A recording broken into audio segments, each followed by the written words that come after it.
Imagine a vegetarian who cannot kill a fly being asked to speak on the subject of reimagining war. You can well imagine where would I come from. I'm an engineer, technologist, so I can talk about technology, how things have been changing. But imagining war is something truly beyond my comprehension. Since that is my subject, I will talk about it so that I put things in perspective. The concept of war, which we carry perhaps in this audience and perhaps among our generation, comes from last real war we all remember, which was the Gulf War. That was more than 25 years ago. That war was brought alive into our drawing rooms through satellite channels. Before that, what we have is black and white footage, black and white photographs of First World War and Second World War. Before that, you have paintings of people on horseback and elephants with swords, bow and arrow, and such devices. The concept of war has been changing over the centuries. It is only 500 years ago that people actually started using gunpowder. The cannons came into being. Bigger weapons like cannon came first. Small arms like pistol, revolver came later. It is always more difficult to make things in miniature. When we were in school and college, we talked about Fourth World War and not the Third World War. First and Second World War were recent memory. So it was far too difficult to think of Third World War because everybody thought of nuclear weapons. Mutually assured destruction, we called it MAD. So people said, it is too difficult to imagine a Third World War, but the Fourth World War will be fought with stones because the world will be pushed back to Stone Age. Happily, things have worked out differently. I would put forward a hypothesis for the audience. The war, as we know, will not happen. The warfare, in a traditional sense, is a thing of past. Why do I say that? 20th century was full of kings, emperors, and monarchs. They had interest in enlarging their territory.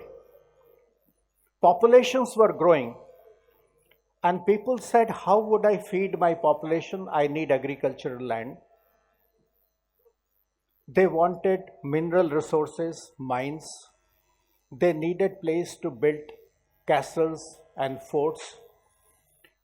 Very often, wars were initiated by kings interested in enlarging their territory. Today, now that we stand in 21st century, you find that hunger for land by nation states is diminished, if not gone. Today, major countries which participated in Second World War, you find they have all declining population. Think Japan, think Germany, think Italy, think Russia. With declining population, they need people to populate the land they have. They don't need land to put their people there. Hunger for land has come down in most of the developed world. And second factor which has happened, thanks to modern technology, satellite imagery, it is today possible that every square inch of land on the planet has been demarcated.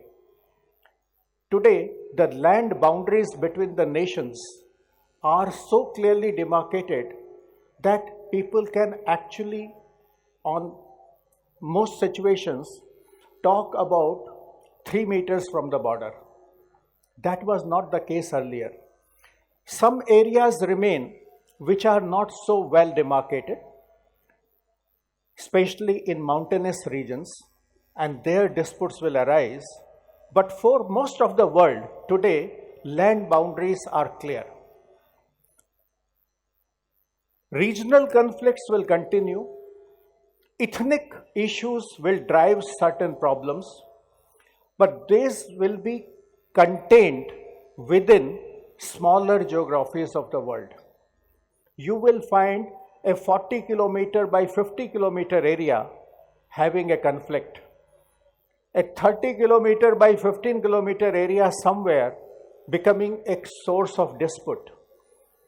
But the large scale warfare which we thought about and which we worried about only 50 years ago, that is now unimaginable because mutually assured destruction is a big deterrence.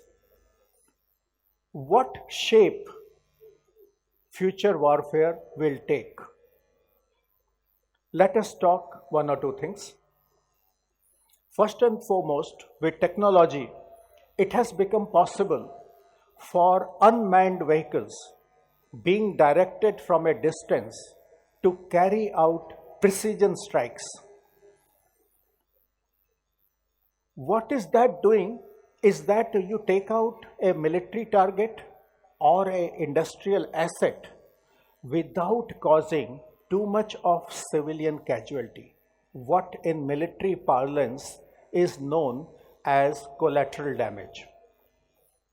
In the past, when such a thing happened, it created natural counter reaction within the country, and that led to further reaction, then reaction, counter reaction, and things kept escalating. Today, once in a while, you hear about a drone attack doing something, but counter reaction does not happen because civilian casualties don't happen. Second aspect is trade and tariff wars. They will increasingly happen because they are a relatively non-violent way of punishing an offending nation without actually going to war. Third, social media war is increasingly being adopted as a tool. If you wanted to replace king of your neighboring country, what did you do in the past? You went and attacked. Napoleon will put his brother as king of Spain. So you have a friendly king. Not anymore. Today, democracy does not permit that. So what would you do? You will get and try to influence public opinion by means of social media so that you can influence the choice of leader in your neighboring country, in your opposing country. And last but not the least, cyber wars. With cyber technology, it is possible today with military equipment worth billions of dollars can be made ineffective, can be made useless by simple viruses. So what is happening increasingly? Future war will be a complex matrix of economic war, trade war, tariff war, cyber war, social media war, and less of the physical war, which image we carry in our mind, but that won't happen anymore. If you ask me, how would I like to imagine war? I would rather like to see a war on poverty, a war on inequality, a war on pollution, a war on climate change rather than all the wars we read, studied, and think about in 16th, 17th, 18th, 19th, and 20th century. Thank you so much.